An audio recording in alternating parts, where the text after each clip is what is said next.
हरे कृष्ण। आप सब जानते हैं कि कल मोहिनी एकादशी है, तो कथा हम आज ही सुन लेते हैं। युधिष्ठिर महाराज ने भगवान श्री कृष्ण से पूछा कि प्रभु, चैत्र मास के शुक्ल पक्ष की एकादशी का नाम क्या है और इसकी कथा क्या है। भगवान श्री कृष्ण ने कहा, हे युधिष्ठिर महाराज, जो आपने आज प्रश्न किया है, एक दिन श्री राम ने, अर्थात कृष्ण कह रहे हैं, श्री राम ने अर्थात मैंने यही सवाल त्रेता युग में वशिष्ठ मुनि महाराज से किया था कि ऐसा कौन सा व्रत है जिस व्रत करने से जीव अपने पाप और दुख से मुक्त हो जाता है। तब वशिष्ठ मुनि महाराज जी ने श्री राम से कहा, प्रभु से कहा कि हे रामचंद्र, आपने जो ये प्रश्न पूछा है ये लोक कल्याण के लिए पूछा है, अन्यथा जीव का भला आपके नाम से ही हो जाता है। पर फिर भी जीव को एकादशी का व्रत करना चाहिए।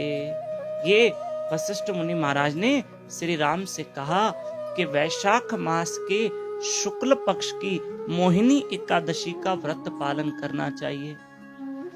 और वशिष्ठ मुनि महाराज जी ने ये कथा बताई श्री रामचंद्र जी को, एवं श्री कृष्ण ने युधिष्ठिर महाराज को ये कथा बताई कि सरस्वती नदी के किनारे पर, तट पर एक बहुत सुंदर नगरी थी, जिस सुंदर नगरी में एक धनपाल नाम का धनी व्यक्ति रहता था। बहुत दान पुण्य करता था और भगवान विष्णु का भक्त था। उसके 5 पुत्र थे। सबसे छोटा पुत्र था धृष्ट बुद्धि।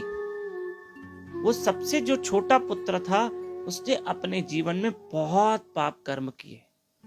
मांस, शराब, जुआ, वेश्याओं का संग करना उसने बहुत किया। पिता धनपाल ने अपने 5वें पुत्र को बहुत समझाया कि ये पाप कर्म का जीवन मत जियो, लेकिन वो नहीं सुना।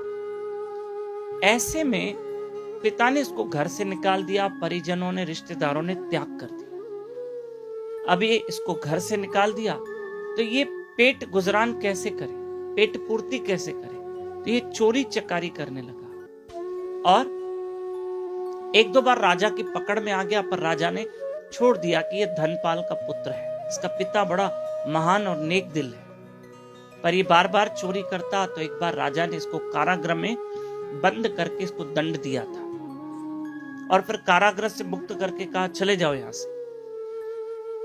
अब ये जंगल में जाके रहने लगा, तो खाए क्या, पैसे धन तो था नहीं, तो ये जानवरों का मांस काट के खाता था।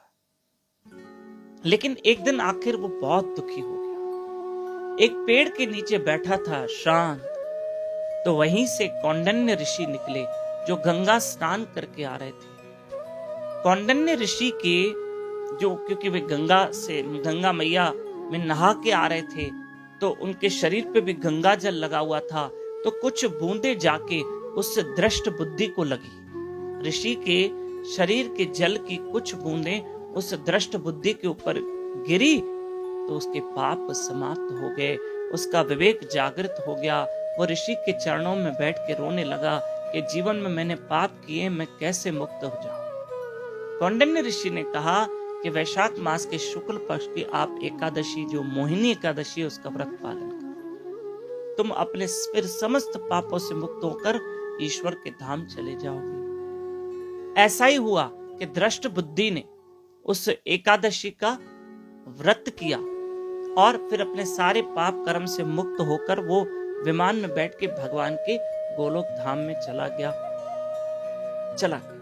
उसका भला हो गया। जो इस एकादशी की कथा सुनते और पढ़ते हैं, उनको 1000 गौदान का फल मिलता है। यह एकादशी कूर्म पुराण में लिखी हुई है। प्रिय बंधुओं, कल एकादशी है, कथा हमने आज ही सुना दी है।